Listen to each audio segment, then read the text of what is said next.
In this activity, we're going to look at trying to prove the Pythagorean theorem. And we're going to need graph paper, some colored pencils, 3 colors.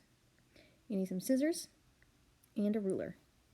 On your graph paper, you are going to draw a right triangle. I'm going to draw a nice small one. I'd like you to make yours bigger. Please do not use the same side lengths that I'm using.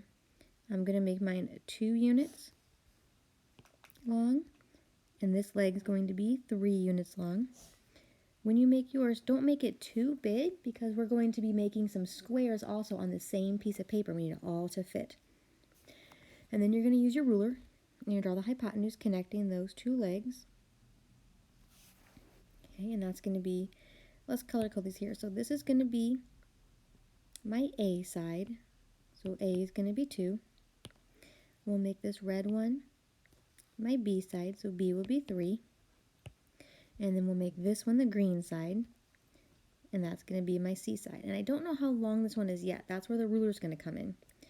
So what we're doing is we are working with our Pythagorean theorem. A squared plus B squared equals C squared. So we're going to actually make squares. So I'm going to come over to someplace else on my graph paper, and I am going to make a square that is the same length as this leg, 2 units by 2 units. So 2 units by 2 units, I make a square. And I'm going to color all that in. And this is going to be my A squared. And then I'm going to repeat the same thing for the other leg, the red, which is 3 units long. So somewhere else on my paper, I'm going to make 1, 2, 3. 1, 2, 3. Make a square. This is going to be my B squared. I'll color that in. And then to make the C squared, this is where you're going to use your ruler. So you need to use your ruler and you're going to measure from one edge to the other edge. And then on your paper, you're going to go make a square that's that size. So this one, I'm just going to estimate here because I don't have a ruler with me. It's going to be a little over 3. A little over 3, and then I'm going to make my square. So you will want to make sure you use your ruler so you have this as accurate as possible. This will be my C squared. Okay. Now we're going to cut these out. So you're going to cut out all 3 of your squares.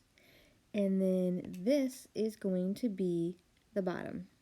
So you're going to set this square on your desk, and then you are going to put, like a puzzle, the red and the blue on top of the green.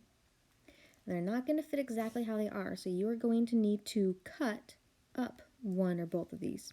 So maybe I want to cut, instead of leaving it as a whole square, this blue one, maybe I want to cut it right down the middle and make 2 pieces. Or maybe I need to then cut one of these in half again.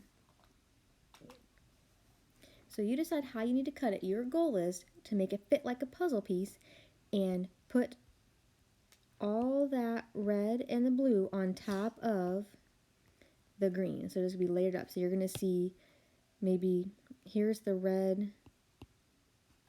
Oops, here's the red 3 by 3 square. I can put that right there. And then I've got this little bit left over where I'm going to cut my blue to make it fit into that spot there. Now, my drawing's not to scale here, but that's your goal, to jigsaw puzzle it together to fit. Can we fit the red and the blue exactly on top of the green? And you want that C to be your bottom. And it's the A and B, the legs, you're trying to fit on top of the hypotenuse square. And then when you have that done, there is an assignment on Schoology where it's going to ask you to answer a couple questions about this activity to finish it all up.